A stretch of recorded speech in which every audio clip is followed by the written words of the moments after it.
नमस्कार दोस्तों, प्रयागराज से मैं शशि सिंह आप सबका स्वागत एवं अभिनंदन करती हूँ। आज जिन लोगों का भी शादी का सालगिरह है, जन्मदिन है, उन लोगों को ढेर सारी शुभकामनाएं। भगवान आप सबको हमेशा स्वस्थ एवं सुखी रहे, ये मेरी शुभकामनाएं हैं आप सबके लिए। आज हम एक छोटी सी मोटिवेशन स्टोरी लेकर के आए हुए हैं। एक फल की दुकान थी। उस दुकान पे तरह तरह के फल लगे रहते थे। एक ग्राहक आए और उन्होंने पूछा कि केले और सेब के भाव क्या हैं।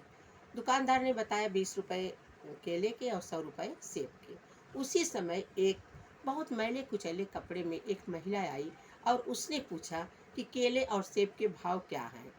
उस दुकानदार ने उस महिला को केले 5 रुपए दर्जन और सेब 25 रुपए किलो बताया।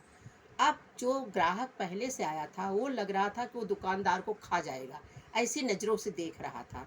दुकानदार ने आंखों से इशारा करके उसको रुकने के लिए कहा और उस महिला को सेब और केले दे दिए और उनसे वाजिब पैसे लेकर के रख लिए। महिला जाते जाते बोली, हे भगवान, सबका भला करना, आज मेरे बच्चे कम से कम फल खा पाएंगे। कम से कम इतने पैसे में फल मिल गए, मेरे पास पैसे नहीं थे। दुआ देती हुई महिला चली गई। तब दुकानदार ने उस ग्राहक से बोला कि ये महिला बहुत स्वाभिमानी है, ये अनाथ है, इसके कोई नहीं है, लेकिन इसके 4 बच्चे हैं और ये जब अपने बच्चों को हफ्ते में सिर्फ एक बार फल खिलाती है। जब भी ये मेरी दुकान पे आती है, भाव ज़्यादा होने से ये फल नहीं लेती। अगर मैं देना चाहता था तब भी ये नहीं लेती थी। फिर मुझे ये तरीका आया कि मैं क्यों ना इससे कम पैसे ले करके ये इसको कुछ फल दे दिया करूं, क्योंकि कभी कभी तो कुछ फल खराब हो जाते हैं जो फेंक दिए जाते हैं। अब वो जो ग्राहक थे उनके मन में उस दुकानदार के प्रति बहुत श्रद्धा आ गई और उन्होंने उसको गले से लगा लिया। बोले, हाँ, तुमने बहुत अच्छा काम किया। उन्होंने कहा दुकानदार से कि भाई, सेवा करने का तो अवसर भगवान हमें पल पल पे देते हैं, लेकिन हम लोग कर नहीं पाते हैं।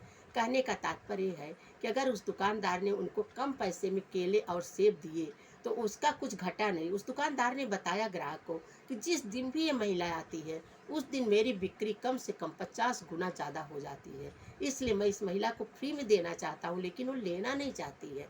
हमारे और आपके बीच में भी बहुत से ऐसे लोग हैं जिनको ज़रूरत है, जिनको हम ऐसी नज़रों से देखते हैं जैसे लगता है कि हम उनको एकदम तिरस्कृत कर रहे हैं। नहीं, ऐसा नहीं है। कुछ लोगों की मजबूरियां भी होती हैं।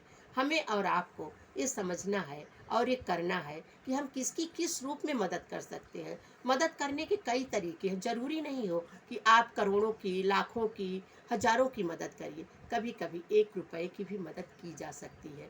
कभी कभी शब्दों की मदद भी की जा सकती है।